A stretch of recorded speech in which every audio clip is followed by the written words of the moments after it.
Eu quero andar como ele andou, pisar nas pegadas que ele deixou. Eu quero viver como ele aqui, com os olhos nos céus e as mãos a servir. Então, é bom nós estarmos de novo, reunidos. Hoje é a 8ª lição. E como a gente ficou uma semana sem fazer, mas aí dá um prazo de mais dias, Só relembrando das verdades estabelecidas até aqui. A primeira delas, para fixar bem na nossa mente, é a autoridade da palavra de Deus. Então, o que a palavra de Deus é para mim? Primeiro, ela é autoridade sobre a minha vida. O que ela diz é verdade. A gente ouve muitas coisas por aí, muitas teorias, pessoas falam daqui, dali, até religiões, mas o que é que eu confio? A palavra de Deus. O que ela diz é autoridade sobre mim. Que nem a gente viu naquele verso de Romanos, Seja sempre Deus verdadeiro e todo homem mentiroso. A palavra de Deus, ela tem a resposta para os meus dilemas. Coisas do dia a dia, que às vezes a gente pensa, como ser, como vou fazer? A palavra de Deus tem as respostas para relacionamento conjugal, relacionamento patrão-empregado e para os dilemas da vida também, sobre a vida eterna e outros assuntos mais. E ela também tem o refrigério de Deus para a minha alma. Ela que traz o alento para um coração sofrido em muitas situações que às vezes a gente pode passar. Quando eu penso agora, eu creio em Cristo, quem eu sou agora? Não por causa de mim, não por causa de minha bondade, mas por causa de Cristo. Quem eu sou? Qual a minha identidade? Então, eu sou salvo, eu tenho a vida eterna, eu sou filho de Deus, eu tenho uma nova vida e também eu sou amado por Deus. E esse é um ponto para a gente pensar. Muitas pessoas sofrem com baixa autoestima, por causa de situação social, traumas que já passou, problemas familiares. E quando eu vejo na Bíblia repetidas vezes que Deus me amou, com um amor intenso, e eu vejo que eu tenho um valor não por causa do que eu sou, mas pelo amor dele demonstrado por mim. Também, o que isso influencia no meu dia a dia, a minha vida? Como que a minha vida, a partir dessa identidade, a partir de quem eu sou em Cristo, a partir do amor dele por mim, eu tenho um caminho para andar. Eu não estou sem rumo mais. Como a gente já estudou lá em Efésios 2:10, somos feituras dele, criados em Cristo Jesus, para as boas obras, as quais Deus de antemão preparou para que andássemos nelas. Deus preparou um caminho para a gente. Temos um exemplo a seguir, que é Cristo. Nós temos uma grande responsabilidade que é colocada diante de nós, porque se eu sou filho de Deus, se Ele me ama, agora eu não vou sair por aí fazendo qualquer bobagem. Eu tenho vamos pôr um nome a zelar. Eu sou filho de Deus, eu tenho que andar de acordo com o que o meu Pai quer de mim. E ter uma perspectiva de vida diferente. Antes eu vivia para satisfazer os meus desejos, para fazer o que eu queria, o que dava na telha. Agora eu começo a pensar, mas será que isso é certo? Será que é errado? Será que isso vai ser algo que vai agradar a Deus? Vai glorificar a Deus? Será que eu devo agir de tal forma? Então agora é uma perspectiva diferente de vida. E aí durante o livro de Atos a gente viu que Jesus prometeu que enviaria o Espírito Santo. Lá em João 14:17 diz que o Espírito Santo, ele no Velho Testamento estava com as pessoas. E agora ele está dentro das pessoas. Então em Atos 2, Deus derramou o Espírito Santo. E o Espírito Santo ele tinha um papel, era capacitar as pessoas para realizar a obra de Deus. Como capacitou Bezaleel para fazer o tabernáculo. Também, lá no texto de João, capítulos 14 e 16, fala que o Espírito Santo viria para quê? Habitar na pessoa, viria para selar, garantir, ser o penhor da herança, como diz o texto de Efésios 1, para nos lembrar os ensinos de Jesus, também para nos ensinar, e também viria para dirigir o nosso viver e glorificar a Cristo. Esse é o propósito dele. Nós vimos que Cristo, antes de ir para o céu, deixou para nós uma responsabilidade. Olha, vocês vão por aí e contem o que eu fiz por vocês. E Ele chama cada um de nós a responsabilidade de ser testemunha do que Ele fez por nós. Aí ele sobe aos céus, e no capítulo 2, ele manda o Espírito Santo que vem e habita os discípulos de Jesus. Depois daquilo que acontece, as pessoas começam a se perguntar por quê. Pedro explica, anuncia para as pessoas que era o cumprimento da promessa que Jesus falou. E o Espírito Santo veio, habitou neles, e ele falou: se vocês também querem experimentar disso, creiam em Jesus. Creiam no que ele fez por vocês. Nos capítulos 3 e 4, fala do que aconteceu, da cura daquele homem aleijado. E aí Pedro e João são presos pelo crime de curar em nome de Jesus. No meio daquele julgamento, da discussão com o Sinédrio, o mesmo Sinédrio que condenou Jesus, eles falam o seguinte: olha, ninguém pode lançar outro fundamento além do que foi posto, o qual é Jesus Cristo. Quem nos salva, o fundamento, a base da nossa salvação é somente Cristo. Não é Cristo em alguma coisa, não é um sistema religioso, é Cristo. E aí eles foram proibidos de falar de Cristo. E a resposta de Pedro e João foi o seguinte: não podemos deixar de falar do que temos visto e ouvido. E importa mais obedecer a Deus do que aos homens. Nos capítulos 2 e 4 de Atos, mostra como era a vida dessas pessoas que creram. Lembra que em Atos 2 muitos creram, 3.000. Depois em Atos 4 mais um grupo grande crê. E como era a vida dessas pessoas depois que elas colocaram a fé em Cristo? Aí olha só como que eles viviam. Primeiro, eles tinham um desejo de estar juntos, comunhão. Eles queriam estar entre eles para falar do que Cristo fez na vida deles, estavam alegres de estar juntos. Eles perseveravam no ensino da palavra. Tá, eu aprendi, fui salvo, agora eu tenho a vida eterna, Jesus me salvou, mas eu quero saber mais, eu tenho sede, eu quero mais desse Jesus, eu quero saber mais sobre ele. Outra característica no meio deles era o cuidado mútuo. Alguém estava numa necessidade, um problema, um estava sempre disposto a cuidar do outro. Ali cito o exemplo de algumas pessoas com necessidades físicas, mas pode ser necessidades emocionais, espirituais, um apoio, uma mão amiga. Eles cuidavam um do outro como uma família. E faz sentido isso, porque se eu sou filho de Deus, você é filho de Deus, somos logo uma família. Deus é o nosso Pai. Também eles sempre estavam juntos louvando a Deus. O louvor geralmente a gente associa com música e geralmente está ligado, mas pode ser a expressão de uma oração ou do falar: quanto Deus é maravilhoso, olha o que Ele fez por mim, Jesus deu a vida no meu lugar. São formas de estar louvando a Deus também, seja por música ou seja por frases, seja simplesmente adorando por aquilo que Ele fez por nós. Também havia uma graça abundante, como fala ali no texto. O que quer dizer isso? A graça de Deus que os alcançou fazia diferença na vida deles a tal ponto que isso saía pelos poros e as pessoas olhavam para eles e viam: esse Jesus fez a diferença na vida dessas pessoas. Essa graça muda e transforma a vida de alguém. Então essa graça abundava ao ponto de transbordar. Também havia um bom testemunho, as pessoas olhavam como eles viviam e tinham eles em grande estima. A pessoa que conhece realmente a Cristo, que entende o que Cristo fez por ela, essa pessoa tem o desejo de procurar agradar a Cristo. A sua vida é transformada, as pessoas olham e veem: não, esse cara é diferente, esse Jesus faz a diferença mesmo, porque olha quem esse cara era, olha quem ele é. Olha a situação que ele vivia, olha como ele está agora. Olha a situação como ele estava emocionalmente, olha como ele foi restaurado. Então, a conduta das pessoas também demonstrava isso. Olha, ele era um cara que vivia na sarjeta bêbado, mas agora ele mudou de vida. Ele era um cara que vivia falando dos outros, mas agora ele mudou de vida. Também eles tinham desejo de proclamar a Cristo, ou seja, eles contavam para os outros o que Jesus fez por eles. E também resolviam seus problemas. Lembra que em Atos 6 houve um problema, algumas viúvas foram esquecidas na hora da distribuição. Aquilo gerou um desconforto. Em vez de abafar, jogar para debaixo do tapete, não, vamos resolver. Aconteceu o problema? Aconteceu.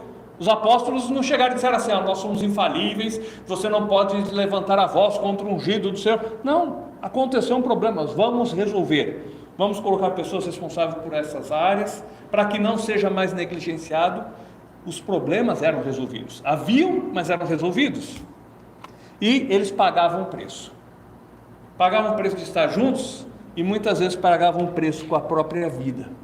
Como Estevão, que começou a proclamar a Cristo, e o que aconteceu? Foi apedrejado e Saulo estava junto lá. Nós vamos ver hoje, através do estudo, outras pessoas que pagaram o preço por colocar a sua fé em Cristo. Uma vez eu vi uma reportagem e a pessoa estava questionando um arqueólogo sobre a veracidade dos relatos da ressurreição de Jesus. E ele usou alguns argumentos interessantes. Um deles é assim, se alguém quisesse forjar uma história, para inventar a história para que fosse aceita por todo mundo, não teria relatado daquela forma. Como que foi o relato? Apareceu para as mulheres. Quem queria forjar uma história ia dizer que ele apareceu para um príncipe, ele apareceu para autoridades, para religiosos. Pensando na cultura que era daquela época, não. Mas a preocupação não foi em montar uma história, foi em contar o que realmente aconteceu. Outra curiosidade, não ia também aparecer para pescadores que moravam lá no meio do nada. E um fato mais importante, eles não estariam dispostos a morrer por uma mentira. Essas pessoas deram a vida por ver, por acreditar naquilo que Cristo fez por eles. Estavam dispostos a pagar o preço. E aí em Atos 8, a gente viu a história de Filipe, e no caminho ali com aquele etíope, o etíope ouve a palavra, eles estão caminhando, ele está caminhando, Filipe chega junto ali na carruagem, e aí ele ouve que estava lendo Isaías e pergunta, você entende o que você lê? E aquele homem fala assim, como que eu posso entender se ninguém me explicar? Então ele precisava que alguém explicasse o que a palavra de Deus queria dizer. Filipe explica, e aí ele fala, olha, aqui tem água, o que me impede de ser batizado? E aí a resposta de Filipe foi o quê? É lícito se você crer. Todas as religiões têm batismo, mas qualquer pessoa que se batiza, seja adulto, pequeno, que seja, sem ter crido, ele tomou um banho, mas não houve uma identificação com aquela mensagem. A mensagem de Cristo é o quê? Cristo morreu pelos nossos pecados, ele deu a vida no nosso lugar, ele ressuscitou, ele está vivo, e eu creio que ele fez isso por mim, então eu me identifico com essa mensagem, isso que é o batismo. Eu declaro publicamente que eu concordo com essa mensagem. Então, qual o motivo para se batizar? Se creu, se não creu, esquece. Aí no capítulo 9 nós vemos que Saulo, ele saiu e queria colocar as pessoas na cadeia, levá-los a julgamento por serem cristãos. E lembra que uma das características desses cristãos era o quê? Pagavam um preço. E aí Saulo sai para prendê-los, e aí Jesus aparece para ele no caminho, ele cai no chão, fica cego por 3 dias, e aí Jesus falou, por que você me persegue? E aí Saulo tem a sua vida transformada. Só que aí surge um problema. Ele foi transformado, só que todo mundo tinha medo dele. Então chega em Damasco, as pessoas não querem chegar perto dele. Não, ele está dando uma de migué, né? Ele está vindo aqui falando que virou cristão, para descobrir quem são os cristãos e levar todo mundo preso. E ninguém estava acreditando quando ele chegou em Jerusalém também.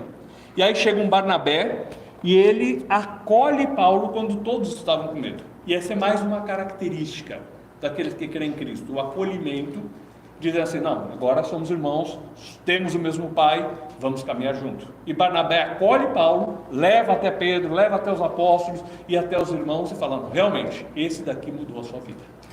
E aí chegamos no capítulo 10, que é a lição de hoje. Capítulo 10, versos 1 e 2.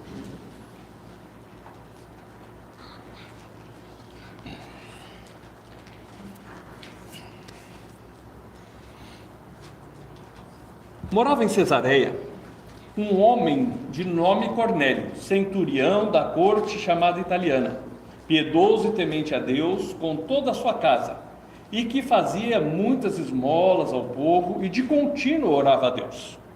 Então havia na região da Cesareia, e aí hoje nós vamos olhar bastante o mapa, porque vai aparecer muitas cidades diferentes, que ficava aqui perto do mar Mediterrâneo, um pouco acima de Jerusalém, um homem que procurava agradar a Deus, que orava a Deus, mas ele ainda não entendia as coisas sobre Deus. Ele queria saber sobre Deus, mas ainda faltava entendimento. E esse homem ali em oração e querendo ajudar as pessoas. E aí, versículos 3 e 4. Esse homem observou claramente durante uma visão, cerca da hora nona do dia, um anjo de Deus que se aproximou dele e disse: Cornélio. Este, fixando nele os olhos e possuído de temor, perguntou: Que é, Senhor?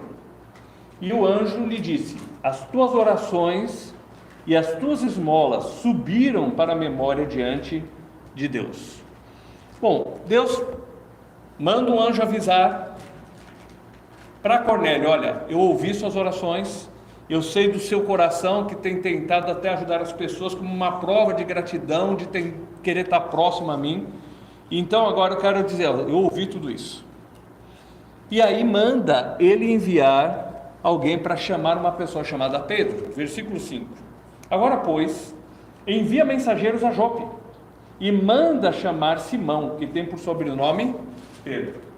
Bom, só voltar um pouquinho ali no mapa. Ele estava aqui na Cesareia, né? E Jope ficava um pouquinho abaixo.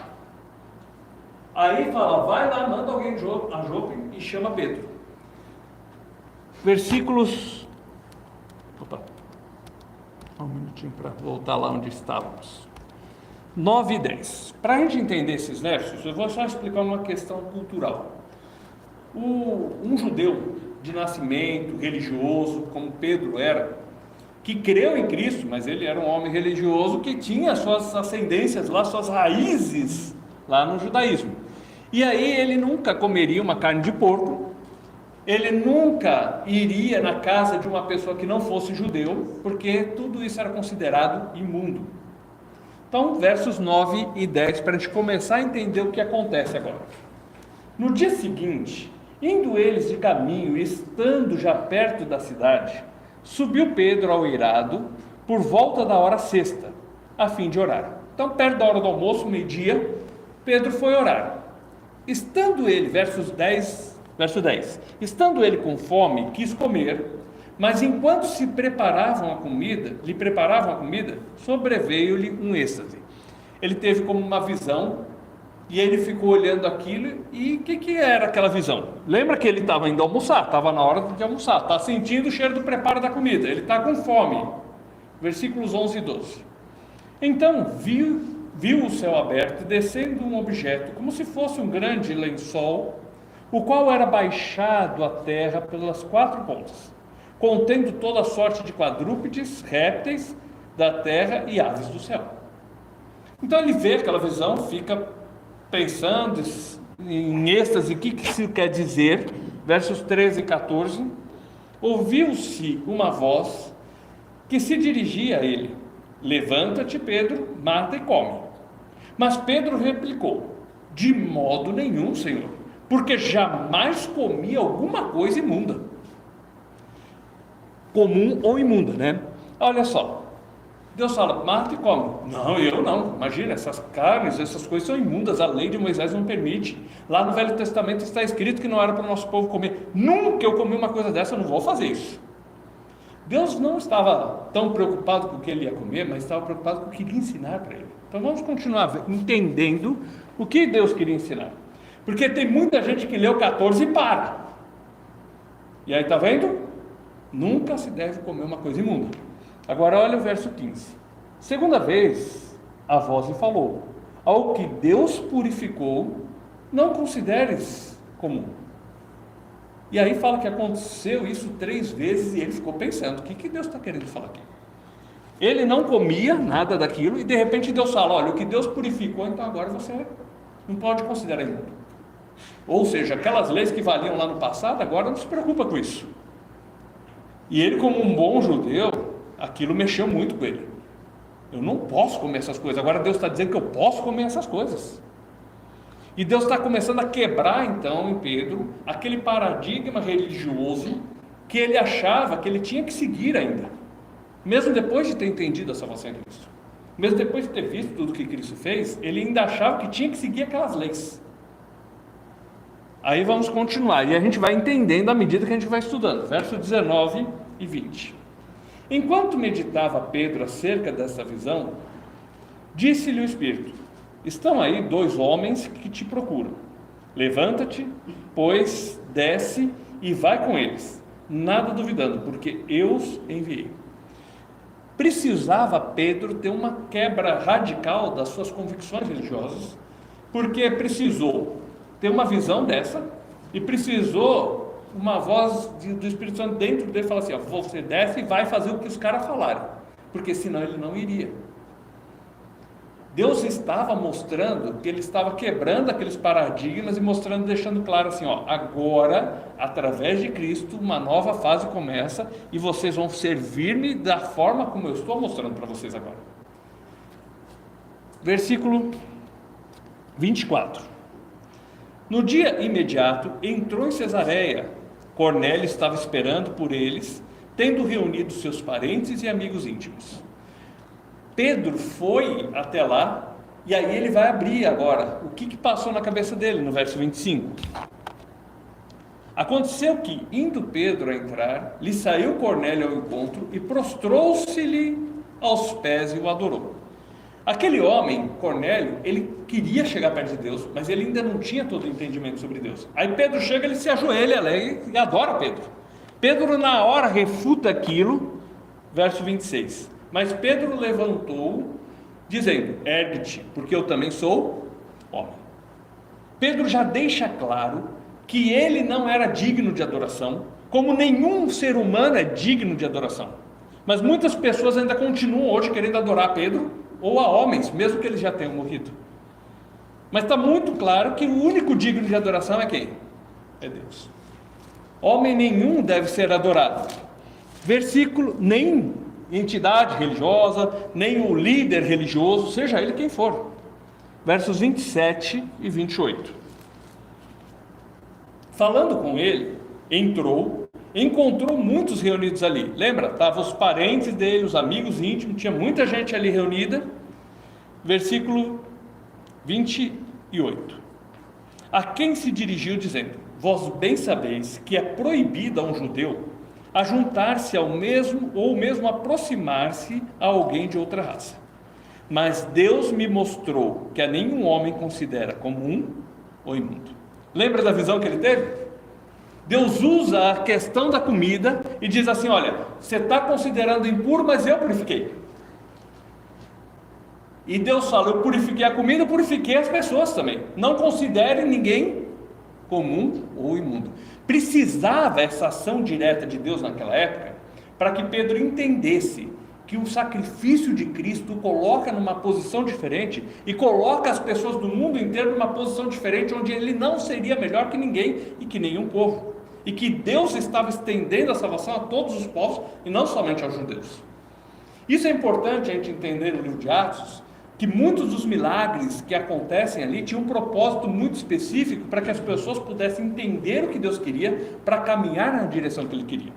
Hoje não precisa mais descer um lençol do céu para mostrar para a gente que a gente não deve desconsiderar as pessoas, seja pela sua ascendência, pela cor da sua pele, pela forma como eles são. Hoje não precisa descer um lençol do céu para dizer o que a gente deve comer ou não. Já está escrito na Bíblia, já está declarado para a gente, Deus já mostrou, mas naquela época isso não estava escrito, precisava mostrar de uma forma que Pedro pudesse entender, e não somente ele, os outros, porque no capítulo 11 a gente vai ver que isso deu deu uma reunião importante, porque Pedro tinha entrado na casa de pessoas incrédulas. Está precisando desligar? Eu nem sabia que estava ligado isso. Pronto. Desligou, né? Então vamos continuar. Versículo 33. Eu estou pulando alguns versos, porque senão a gente não termina o estudo, né? Esse é um livro longo e as leituras podem se tornar cansativas. Pedro, no meio daquela explanação, versículo 33, ele diz assim: portanto, sem demora, mandei chamar-te. Desculpa, aqui é Cornélio ainda. Portanto, sem demora, mandei chamar-te e fizestes bem em vir. Agora, pois, estamos todos aqui na presença de Deus, prontos para ouvir tudo que foi ordenado da parte do Senhor. É interessante que aquele homem, embora não entendesse os detalhes, ele estava determinado a entender o que Deus tinha para dizer para ele. E ele falou: fala tudo que Deus mandou você dizer. Eu não quero saber só a parte. Eu não quero saber só o que me é conveniente. Eu não quero saber só alguma coisa que eu estou curioso para saber. Eu quero saber tudo que Deus tem para falar para mim. Muitas pessoas, ao estudar a Bíblia, elas querem assim, quero resolver o meu problema para não ir para o inferno. O resto, deixa que eu cuide da minha vida, Deus. Muitas pessoas vão assim, não, estou indo porque eu estou curioso, ouvi tal história, assim, o vizinho contou, mas está com o pé atrás. Não, Cornélio e aqueles que estavam com ele estavam com o coração aberto, dizendo assim: eu quero saber tudo que o Deus tem para falar para mim. Já desde cedo, desde o começo da conversa, ele está com o coração aberto para ouvir a palavra e aceitar aquela palavra que estava sendo recebida. Isso lembra para a gente a parábola do semeador. Lembra que tinha 4 tipos de terra? Aquela que, coração duro, a palavra não entra. Aquela que estava preocupado com o dia a dia, com a sociedade, aí começavam as perseguições, já desanimava. Aquela que começam a vir as ocupações do dia a dia e esquece de Deus, ou caía na terra boa e frutificava. E Cornélio já estava ali, coração aberto, a terra preparada, a terra boa para receber essa palavra. E é sempre assim, deve ser sempre assim com a gente. Um coração aberto para que a palavra entre e produza e faça a diferença. Versículos 34 e 35. Então falou Pedro dizendo: reconheço por verdade que Deus não faz acepção de pessoas. Lembra do que estava passando na cabeça de Pedro? Lembra que ele, como um judeu, não entraria na casa? E agora ele fala: eu entendi, Deus não faz acepção de pessoas. Estou vendo aqui um grupo de pessoas sentadas dizendo: eu quero ouvir o que Deus falou. Versículo 35 agora. Pelo contrário, em qualquer nação, aquele que o teme e faz o que é justo lhe é aceitável. Ou seja, a salvação é estendida para todas as pessoas, não importa a língua dela, a ascendência dela, o evangelho, a boa notícia de Deus é para todos. Verso 38. Como Deus ungiu a Jesus de Nazaré com o Espírito Santo. Vamos só lembrar um pouquinho. Pedro está falando sobre a verdade, que Deus não faz acepção de pessoas, fala sobre a nação de Israel, fala que veio o Salvador, e aí ele começa: como Deus ungiu a Jesus de Nazaré com o Espírito Santo e com poder, o qual andou por toda parte, fazendo bem, curando a todos os oprimidos do diabo, porque Deus era com ele. Pedro faz um resumo do que aconteceu na vida de Jesus. Diferente de Atos 2, quando ele lembra as histórias do Velho Testamento, as coisas que aconteceram na nação de Israel. Agora ele vai direto e fala de Jesus. Olha, Jesus esteve aqui, ele ensinou no poder do Espírito Santo, ele pegou e tinha autoridade sobre os demônios, e Deus libertava as pessoas que estavam oprimidas pelos demônios. Deus agiu poderosamente, curando aleijados, curando pessoas através do poder, mostrando que Jesus era o Filho de Deus, ressuscitando até os mortos. Ele dá um resumo de o que Jesus veio e o que Jesus fez. Continuando ali então, verso 39 e 40. Verso 39 e 40. E nós somos testemunhas de tudo o que ele fez na terra dos judeus e em Jerusalém, ao qual também tiraram a vida, pendurando-o no madeiro. A este ressuscitou Deus no 3º dia e concedeu que fosse manifesto. Então fala: olha, Jesus foi pregado no madeiro, Jesus deu a vida no nosso lugar, Deus o enviou, o ungiu com o Espírito Santo, ele andou na terra, ele fez milagres, ele curou, ele libertou pessoas, mas o pregaram numa cruz. Mas ele precisava morrer na cruz, por quê? Para salvar-nos dos nossos pecados. Mas ele não continuou morto, Deus o ressuscitou, e o caminho até Deus agora foi aberto. As pessoas, cada um se desviava para o seu próprio caminho, como diz lá em Provérbios 16, 25. Mas o Senhor, aí no caso agora, fez um caminho através de Cristo, para que a gente pudesse chegar até Deus. Pode falar. Sobre essa questão dos judeus, historicamente os judeus não podem casar com outras pessoas, de outra religião. Sim. Os judeus são bem próximos da palavra de Deus historicamente. Vem daquela época. Essa questão de que foi purificado animais, lá, o mundo foi comer, agora com povo também, não existem povos ou pessoas mudas que não podem conviver juntos. Por que os judeus eles trazem até hoje esse bloqueio cristão de povo? Existem na Bíblia somente nesse ponto ou existem como outras passagens vários pontos que mostram que essa limitação, né, lógica? Sim. Eu vou só resumir a pergunta, até porque tem gente assistindo. Então, a questão do judeu que não casa com pessoas de outros povos, a questão de regras que seguem, até hoje continua sendo assim. Então, a Bíblia deixa claro que no Velho Testamento, o povo de Deus era Israel. Aí lembra que em Atos 2, Deus vem e todo mundo esperava que fosse falado qual língua ali? O hebraico. Mas os judeus rejeitaram o Salvador. E aí quando eles rejeitam o Salvador, então Deus os coloca de lado e fala assim, então agora o meu povo é pessoas de toda tribo, língua, povo e nação. A gente estudou isso na lição 6. Por isso que precisava ter aquele dom de línguas, por isso que precisava as pessoas ouvirem na língua materna delas, para Deus deixar claro, agora eu aceito pessoas de toda tribo, povo e nação. Agora o povo de Deus não é o judeu, o povo de Deus é quem? É todos aqueles que confiam em Cristo, que têm o mesmo Pai, já que são filhos de Deus. Então todos aqueles que creram, esses são o povo de Deus. Só que o judeu não rejeitou Jesus, e ele ainda se considera na posição do Antigo Testamento, melhor que os outros povos. E aí, por causa disso, eles ainda continuam seguindo os mesmos ritos. Porque eles rejeitam Cristo, então o que vem depois de Cristo, eles rejeitam também. Em Romanos, quando a gente chegar, que vai ser a última parte, vai ser lá, acho que dia 8 de junho, a gente vai chegar nessa parte da lição, o penúltimo estudo, Paulo vai falar do seu dilema com o judeu. Por que o judeu não creu e qual era o desejo do coração dele, como um judeu, de ver o povo salvo ou não. Mas aí eu vou deixar para a lição do dia 8 de junho, que vai entrar um pouquinho mais detalhada e vai responder melhor a pergunta. Mas podem continuar, se tem perguntas pode falar, gente.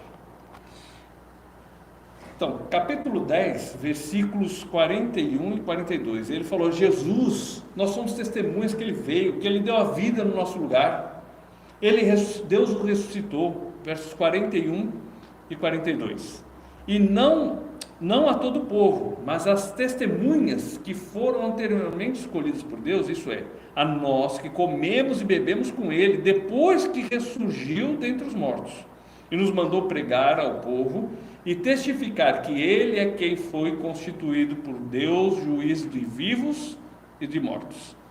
Então, esse Jesus que Deus ressuscitou, ele apareceu várias vezes a nós comemos com eles. Nós o tocamos, um tal de Tomé, né? Falou, só acredito se eu colocar o dedo lá. Nós estávamos ali com ele dia a dia. E ele é o juiz dos vivos e dos mortos. Ele que pode dar a salvação. Ele que pode dar a vida eterna. Ele que oferece a nós essa libertação dos nossos pecados. Verso 43. Dele, todos os profetas dão testemunho de que, por meio do seu nome, todo aquele que nele crê, recebe a remissão dos pecados. E aí ele pega e fala assim, olha, os profetas antigos de Israel falaram sobre ele. E quem crê nele, que ele morreu na cruz e pagou os pecados, tem o quê? A remissão dos pecados. Nós somos pecadores, merecíamos o inferno, merecíamos viver para sempre longe de Deus. E o que ele faz? Ele vem dar a vida no nosso lugar e agora ele oferece o perdão dos nossos pecados. Lembra que ele lá na cruz falou o quê? Está consumado. Está tudo pago. Ele pagou tudo que tinha que ser pago. E agora ele está oferecendo para nós o perdão dos pecados a todo aquele que crê nele. Versículos 44 e 45. Ainda Pedro falava estas coisas quando caiu o Espírito Santo sobre todos os que ouviam a palavra. E os fiéis que eram da circuncisão, quer dizer, aqueles que creram, mas eram judeus e foram junto com Pedro, os fiéis que eram da circuncisão, que vieram com Pedro, admiraram-se, porque também sobre os gentios foi derramado o dom do Espírito Santo. Como eles sabiam que foi derramado o Espírito Santo? Houve uma evidência, verso 46. Pois os ouviam falar em línguas e engrandecer a Deus. Então perguntou Pedro, mas vamos parar um pouquinho aqui. De novo, acontece como em Atos 2. Eles recebem o Espírito Santo e falam em línguas. Por que tinha que acontecer isso aqui?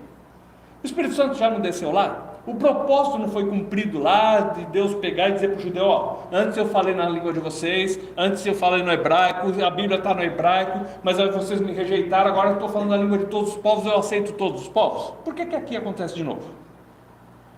Daqui uns 20 minutos eu respondo para vocês por causa do capítulo 11. Era extremamente importante isso ter acontecido. Mas, lembra que Atos 2 aconteceu igual? Agora acontece lá. Em Atos 2, quem falou em línguas? Eram todos judeus. Discípulos de Jesus, que creram em Jesus, e na hora que desce o Espírito Santo eram judeus falando em línguas. Receberam o Espírito Santo e falaram em línguas. Agora não são judeus. Lembra que eram gentios, eram pessoas de outros povos. No caso ali, Cornélio, um italiano. Aí ele acontece igual com eles o que aconteceu com os judeus ali. Isso era muito importante para o judeu entender. Deus aceitou eles também. Deus deu o mesmo dom para eles. Deus deu o mesmo Espírito para eles. Então, para o judeu entender que Deus estava aceitando aquelas pessoas, ele precisava ver acontecer com eles a mesma coisa que aconteceu lá em Atos 2. Então Deus deixa essa evidência porque ele tinha um propósito. Lembra que todo milagre, todo dom que Deus faz, toda coisa que Deus age, tem que ter um propósito. E o propósito, deixar claro para aqueles que foram com Pedro e com Pedro. Olha, eu dei para eles o mesmo dom que eu dei para vocês lá em Atos 2. Esses também foram aceitos, do mesmo jeito que vocês foram aceitos. Verso 47. Porventura, pode alguém recusar água para que não sejam batizados esses, que assim como nós, olha esse detalhe, que assim como nós receberam o Espírito Santo? Precisava ter uma evidência física, para que aquelas pessoas e Pedro entendessem claramente o propósito de Deus, que era aceitar e oferecer a salvação a todos os povos, e que não haveria diferença, o judeu não seria um pouquinho melhor do que os outros, do mesmo jeito que aconteceu com o judeu, aconteceu com o gentio. E aí Pedro, olha, como nós podemos recusar batizá-los se aconteceu a mesma coisa com eles? Versículo 48. E ordenou que fossem batizados em nome de Jesus. Então lhe pediram que permanecessem com eles alguns dias. E por que enfatiza aqui, em nome de Jesus? Então vamos pensar assim, quando Jesus mandou os discípulos irem e pregarem a todas as pessoas, todos os povos, falou batizando em nome do Pai, do Filho e do Espírito Santo. E aqui está enfatizando em nome de Jesus. Por quê? Era uma identificação com a mensagem de Jesus. Tem gente que se batiza para ser identificado com a religião dele. Tem gente que se batiza para ser pertencente a um grupo religioso. Mas o batismo verdadeiro é uma identificação com Jesus, com a mensagem de Jesus. Bom, eles ficam uns dias, quando volta para Jerusalém, aí está o alvoroço. Por quê? Pedro quebrou uma lei judaica. Ele entrou dentro da casa de gentios, ficou lá, comeu com eles. Então ele estava perante a ideia dos judeus, ele estava o quê? Imundo. Então vamos continuar ali, versos 1 até 3. Chegou ao conhecimento dos apóstolos e dos irmãos que estavam na Judeia, que também os gentios haviam recebido a palavra de Deus. Quando Pedro subiu a Jerusalém, os que eram da circuncisão o arguíram, dizendo: entrastes em casa de homens incircuncisos e comestes com eles. Lembra que Pedro precisou ter a visão para entender que Deus havia quebrado aqueles paradigmas e que agora eles deveriam considerar que Deus considerou as coisas, as pessoas limpas. Aquelas outras pessoas estavam com aquilo na cabeça ainda. E já começaram a dar de dedo no Pedro. Você entrou na casa de gentios, você comeu com eles, você se tornou imundo com eles. Versículos 4 e 5.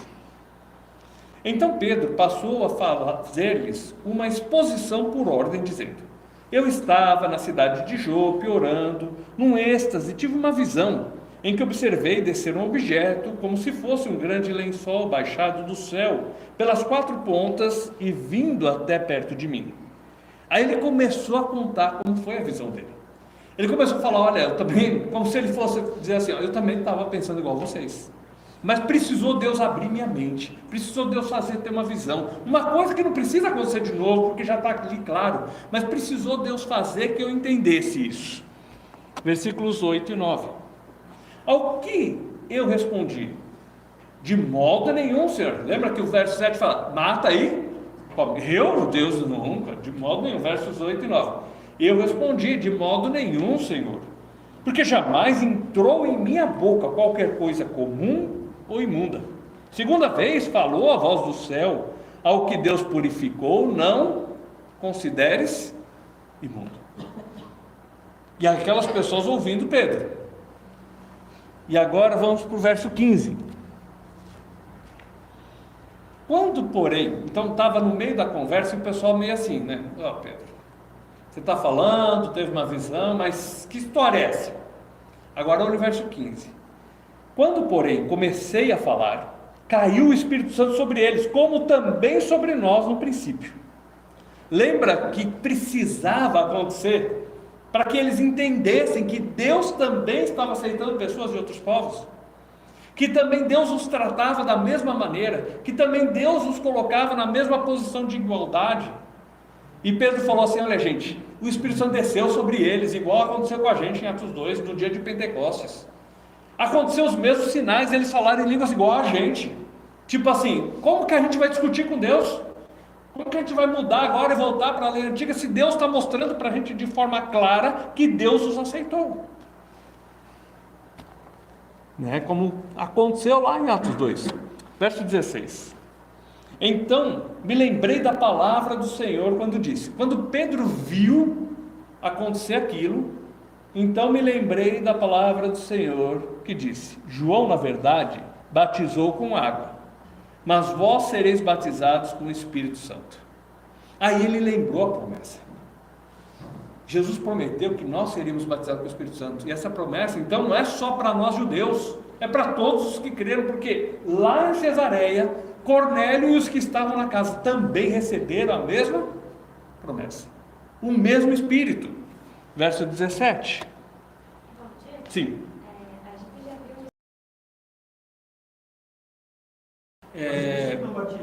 Então assim, o que eu acho não importa. Vamos aprender isso. O que eu acho não importa. Por quê? Eu posso estar enganado. Eu posso morrer amanhã e vocês estão lascados, porque vocês confiaram em mim. Não é assim? Ou se eu estiver enganado, vocês estão lascados. Então vamos ver o que Deus fala. Vamos pegar o que a gente foi estudando. Tá? Quando Jesus enviou os discípulos, ele falou o quê? Indo, ou ide, mas aí está no gerúndio, então indo, fazer discípulos de todas as nações, ensinando-os a guardar todas as coisas que tem ensinado, batizando-os em nome do Pai, do Filho e do Espírito Santo. Então foi uma ordem de Jesus, não foi? Foi.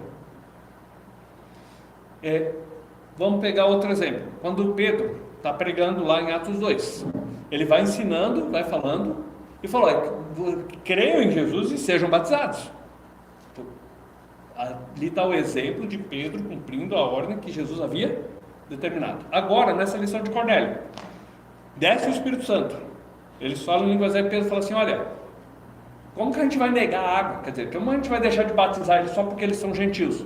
Deus deu o Espírito para eles, como a gente vai negar de batizar? Aí Filipe e o eunuco estão caminhando, ele entende, aquele etíope lá entende a mensagem, fala assim, olha, tem água aqui, o que me impede de ser batizado? Aí ele fala o quê? É lícito se cresce. Então, à medida que a gente está estudando, a gente está vendo muitas evidências de que havia uma ordem de Jesus e que os discípulos foram cumprindo essa ordem de Jesus. Por isso, eu não preciso responder. Está a evidência aqui. Mas eu não coloco, por isso que não importa o que eu acho, nem colocar isso como regra. Mas a Bíblia deixa evidências claras de que os discípulos seguiram a ordem de Jesus. Foi uma ordem, logo uma ordem de Jesus eu tenho que cumprir. E os discípulos foram e cumpriram.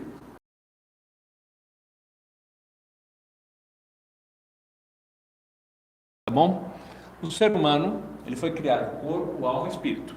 Corpo é o nosso relacionamento com o exterior, os sentidos, o que eu pego, o que eu ouço, o que eu falo. A alma são os meus pensamentos, as minhas emoções, sentimentos e as escolhas que eu faço. E tem a parte espiritual, que é onde a gente conhece a Deus, ama a Deus e obedece a Deus.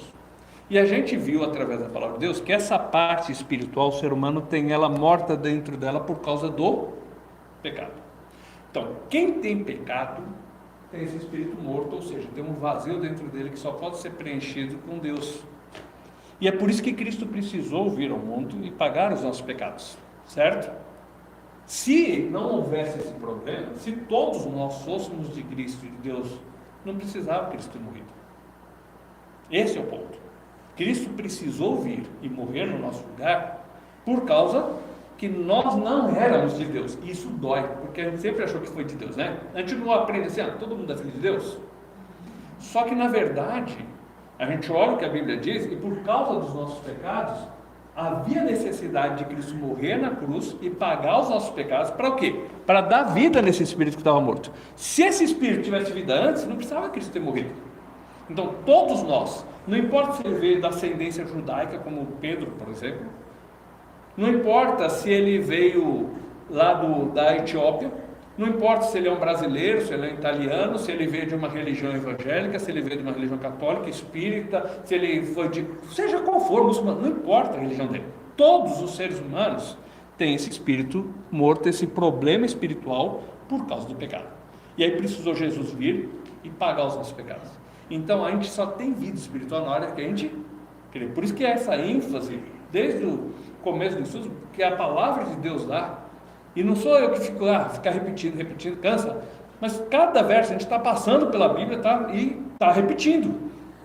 Então há uma necessidade de a gente chegar e dizer assim, Deus, embora eu achava que estava salvo, embora eu achava que estava resolvido, eu tenho que reconhecer que realmente não estava. Porque senão Jesus só é o tolo de morrer na cruz. Então todos nós precisamos do momento em que a gente diz, eu preciso do sacrifício de Cristo. 1 Pedro 1, 18 e 19. Esse verso a gente já leu, mas talvez, tem certos versos da Bíblia que no meio das perguntas e das discussões eles se tornam mais vivos para a gente, porque está no meio da coisa e aí traz esclarecimento. 1,18: sabendo que não foi mediante coisas corruptíveis, como prata ou ouro, que fostes resgatados do vosso fútil procedimento que vossos pais vos legaram. A outra versão diz assim, que por tradição recebestes os vossos pais. Então vem por uma tradição, passa lá para avós, pais, e eles foram recebendo de outros também, e foi passando. E aí passa a questão de, você tem que fazer isso, tem que fazer aquilo, às vezes a tradição religiosa, às vezes uma tradição familiar, você foi recebendo. E ninguém está menosprezando a questão familiar, muitas coisas positivas a gente recebe da família, a Bíblia manda honrar pai e mãe, então não está se desmerecendo em nada pai e mãe. Só que no quesito salvação, o que é que nos salvou? Foi dinheiro? Foi prata, ouro? Foi tradição? Não. O que nos resgatou? Verso 19. Mas pelo precioso sangue, como de cordeiro, sem defeito e sem mácula. O sangue de Cristo. Então, é o sangue de Cristo que nos salvou. Nos salvou dos nossos pecados. Mas eu cria nisso. Eu cria. Mas agora Cristo pagou os meus pecados e aí Ele me dá vida. Eu recebi no passado. Recebeu, é verdade. Ninguém está menosprezando ninguém. Só que o que tira o nosso pecado é o fato de Cristo ter morrido no nosso lugar e pago o preço mais alto que existe. Não tem dinheiro no mundo que poderia pagar o preço dos nossos pecados. Sobre as línguas, perguntaram assim, lá em Atos 2 foi claro que as línguas faladas foram línguas que falavam na época do Império Romano.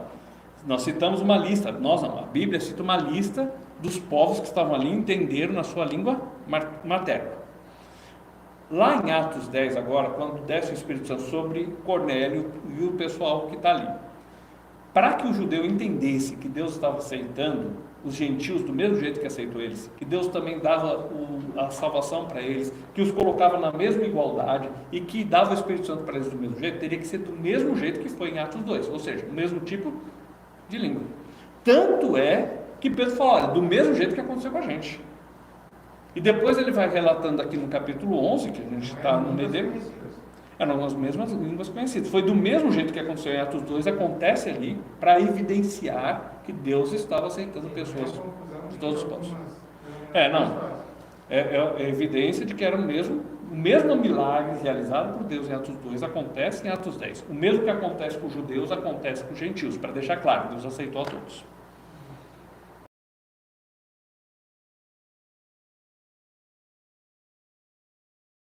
Mas o resumo é que o casamento é um compromisso a três. A gente, o casal ali, com Deus. E aí entra alguns fatores que são interessantes. Porque se eu faço um compromisso a três, então se eu resolvo dar uma mancada, tem um terceiro que é testemunha do assunto. Por isso que lá em Malaquias, o último livro do Velho Testamento, Malaquias, capítulo 2, Deus pega muito pesado com alguns homens que estavam sendo infiéis no matrimônio. Deus vai na veia. Vamos no 13. Ainda fazeis isto: cobris o altar do Senhor de lágrimas, de choro, de gemido, de sorte que ele já não olha para a sua oferta, nem aceita com prazer da vossa mão. O que acontecia?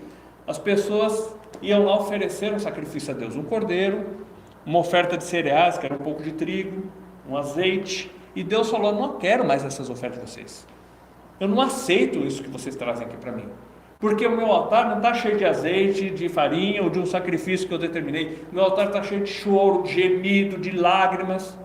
Aí por quê? Verso 14. E perguntais: por quê?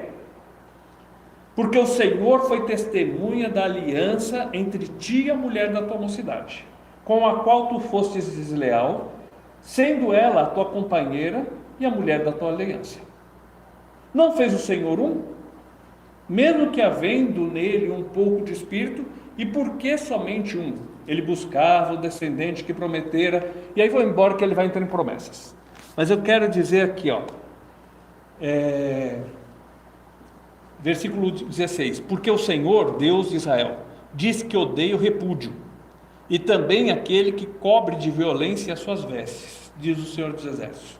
Portanto, cuidai de vós mesmos e não sejais infiéis.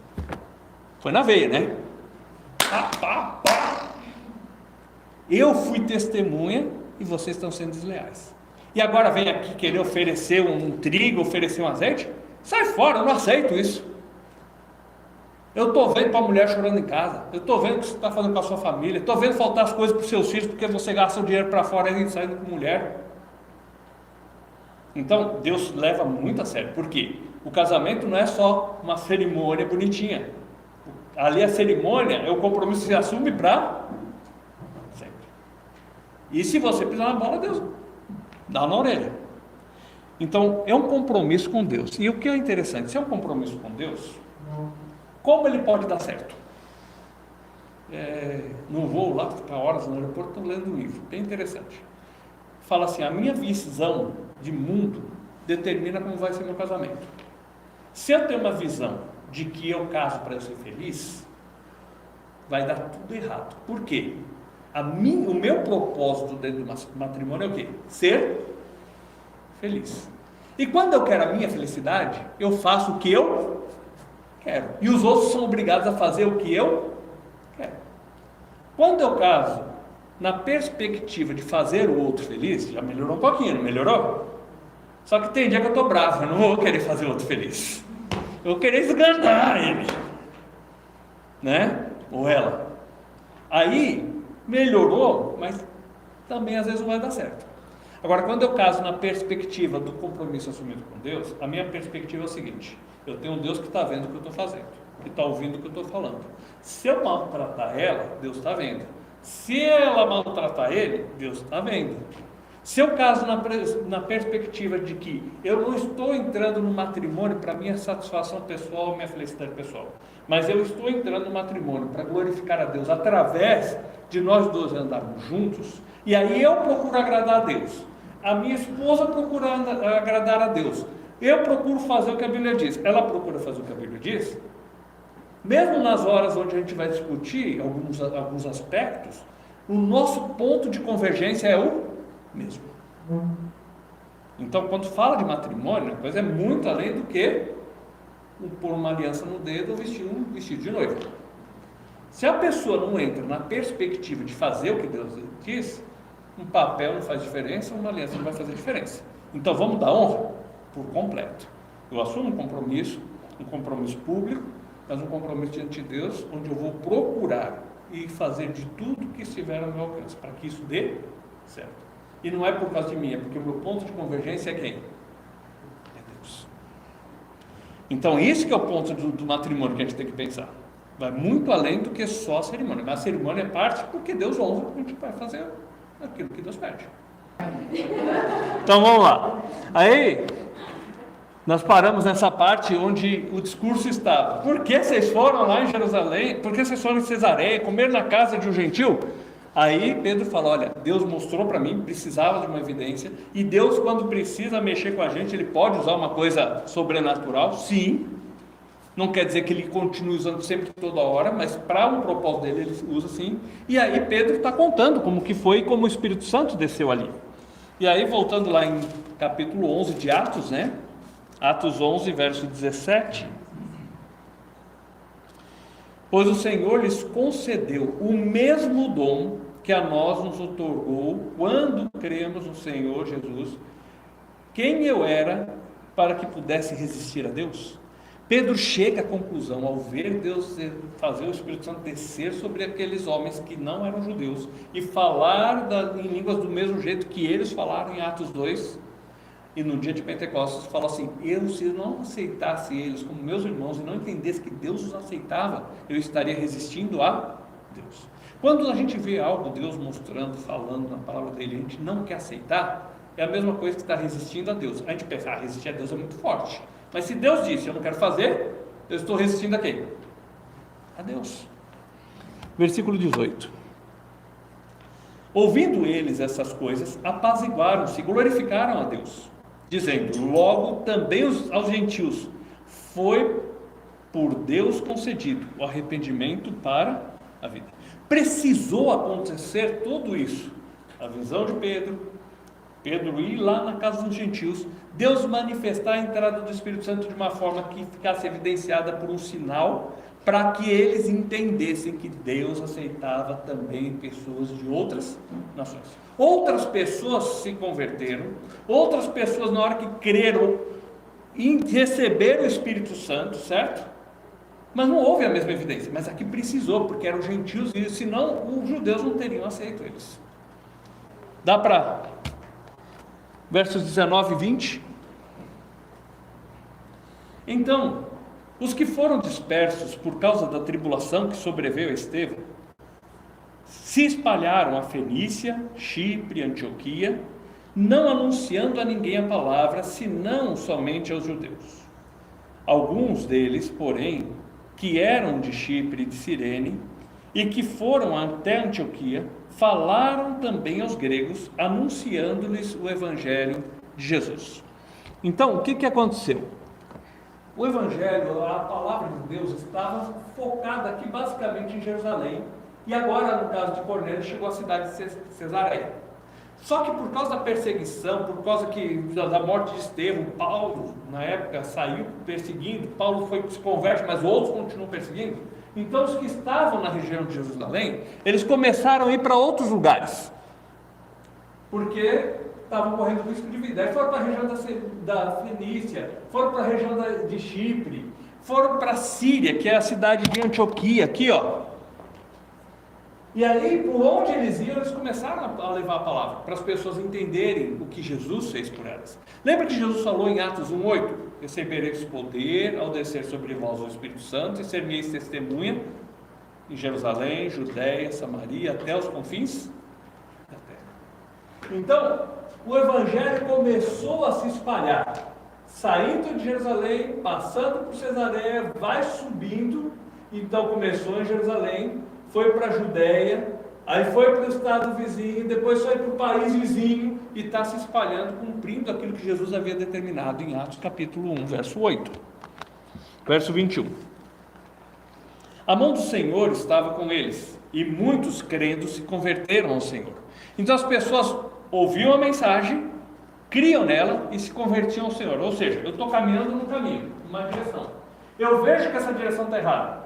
Então vou fazer a conversão, vou virar e vou na direção certa. Eu estava num caminho, seja das obras, ou não pode cortar o cabelo, ou seguir os sacramentos, ou seguir certas regras, rituais. Eu tinha um caminho que eu seguia, só que agora chega um ponto que eu vejo, esse caminho não salva. Aí eu vejo que Cristo salva, e aí eu mudo a direção e vou no caminho que Ele mostra para mim. Verso 22. A notícia a respeito deles chegou aos ouvidos da igreja que estava em Jerusalém, e enviaram Barnabé até Antioquia. Aí Barnabé, aquele mesmo que acolheu Paulo, ele sobe para Antioquia e vai lá para ver o que estava acontecendo. Por quê? As pessoas saíram e saíram falando, só que os apóstolos nem estavam sabendo do que estava acontecendo. Mas ser testemunha é para qualquer um, não era só para os apóstolos. Ser testemunha é para cada um de nós, é falar do que Ele fez na minha vida. Isso é ser testemunha. E essas pessoas começaram a falar o que Jesus fez na vida delas, e começou a ter um grupo lá em Antioquia, lá no meio da Síria. E aí Barnabé vai para lá para ajudá-los a entender um pouco mais, a conhecer mais a palavra. Verso 23. Tendo ele chegado e vendo a graça de Deus, alegrou-se e exortava a todos que, com firmeza de coração, permanecessem no Senhor. Ele chegou lá e viu o que Deus estava fazendo na vida daquelas pessoas. E ele ficou feliz da vida. Ele falou: permaneçam firmes nessa decisão de seguir Jesus Cristo. Muitas pessoas, às vezes, gostam no começo. É que nem a parábola do semeador. Mas aí vem a perseguição, vaza. Mas aí vem os problemas, não tenho tempo, tem que ganhar dinheiro, tem que fazer isso, tem que fazer aquilo. Esquecem de Deus. Mas ali eles estavam animados, estavam fervendo, e Barnabé falou: olha, só lembre o seguinte, permaneçam nisso. Não desanimem por causa das provações, não desanimem por causa das perseguições, não desanimem por causa dos muitos compromissos. Deixe, continue nesse mesmo ânimo, ouvindo a palavra do Senhor e seguindo o caminho dele. Verso 24. Porque Barnabé, porque ele era homem bom, cheio de Espírito Santo e de fé, e muita gente se uniu ao Senhor. E aí Barnabé viu que tinha muita gente lá e falou: vou pegar um cabra aqui para me ajudar, um homem aqui para me ajudar. Verso 25. E partiu Barnabé para Tarso à procura de Saulo. Tarso ficava aqui para cima um pouco. E aí ele vai, busca Saulo, fala: ó, vem aqui assim, aqui o disco, o círculo pegou. E vem aqui ajudar, porque temos muito serviço, tem muita gente ouvindo a palavra, eles precisam de mais ensino. Verso 26. Tendo encontrado, levou-o para Antioquia. E por um ano se reuniram naquela igreja e ensinavam numerosa multidão. Em Antioquia, os discípulos pela primeira vez foram chamados de cristãos. O que quer dizer cristãos? Ali, no caso, eles foram chamados de cristão. Se você for olhar comentários, uns dizem que era um termo que usava até meio pejorativo. Ah, esses são os cristãos que estão por aí. Esses são os seguidores de Cristo. Mas essa foi a caracterização para essas pessoas. Mesmo que alguns falavam zombando, o que era esse tipo de gente? Simplesmente os que seguem a Cristo. Cristão não é quem vai numa igreja. Cristão é quem segue a Cristo. Cristão não é quem tem uma placa religiosa, é quem segue a Cristo. Está cheio de gente, e eu não tenho medo de errar quando eu digo que a grande maioria se diz cristão, mas não tem essa disposição de seguir a Cristo. Segue sua vontade, segue sistemas religiosos, mas não segue a Cristo. A gente está aqui não para aprender religião, a gente está aqui para entender a palavra de Deus. E quando eu entendo uma verdade, essa verdade me chama a uma decisão. A cada verso da Bíblia, a gente vê que é colocado diante de nós decisões a serem tomadas. Quando fala para perdoar, quando pega a história de José, ele perdoa os irmãos dele, a gente pode olhar como uma história, mas se você olhar como a Bíblia diz, é o quê? Calma aí, José teve que perdoar os irmãos dele.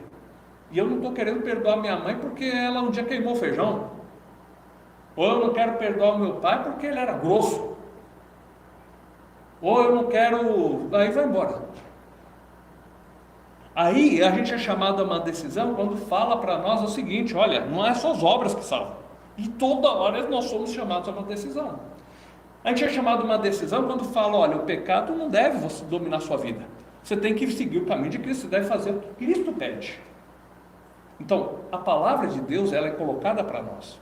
Nós podemos tê-la só como um conhecimento intelectual, ou nós podemos deixar ela entrar na nossa vida e fazer a diferença.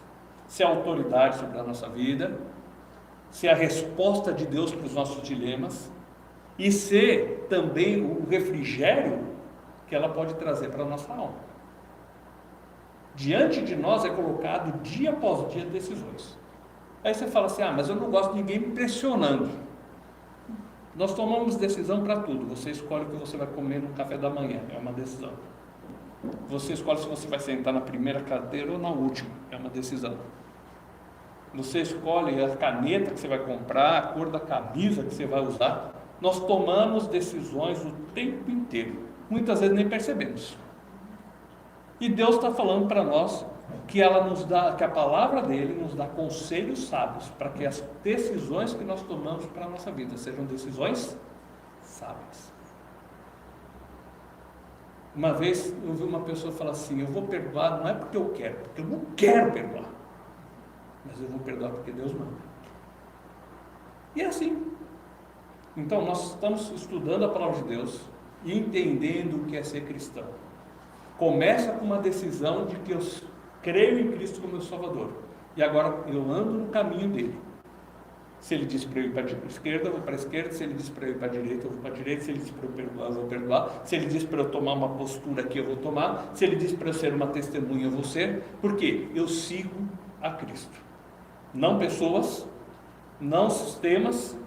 Eu sigo uma pessoa especificamente que é Jesus Cristo. E somente Ele. E é Ele que faz a diferença na minha vida.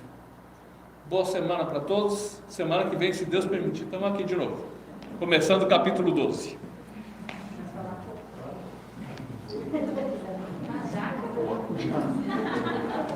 Vocês resolveram me pôr contra a parede hoje? Vou parar a transmissão aqui e aí eu respondo as perguntas.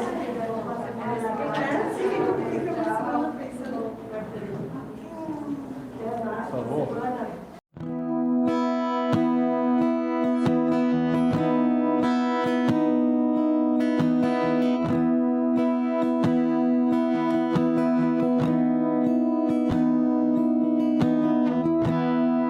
Sabe aquela sensação de que você já fez mais que a vontade do Senhor?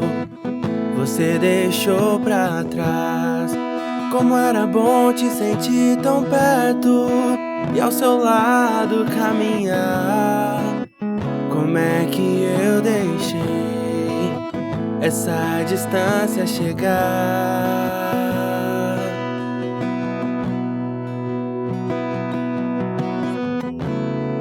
Não quero mais viver longe do teu querer. Não quero mais deixar meu eu te afastar.